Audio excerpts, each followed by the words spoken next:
What's up guys, you're watching Sid Gamings and today we are going to talk about the Sony 4 how to fix PlayStation Store. Please wait. Here you just go to the PlayStation Store and you get this error. Please wait. So your DNS is not working, or your network is not working. So simply mine is working, but I'm just going to show you how it's possible. You just stuck on the please wait.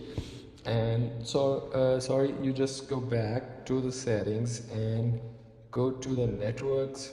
Here you have the networks and go view PlayStation status network services. You just check the PlayStation network is working up, a PSN network is working up or not. Sometimes you have a problem with your local network and sometimes you have a problem with the Sony 4 DNS, Sony DNS network problem. So here you just select your region and then it working or not, you just check it.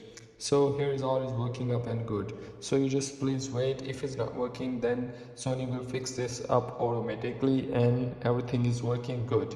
So that's how that simply you can fix this error.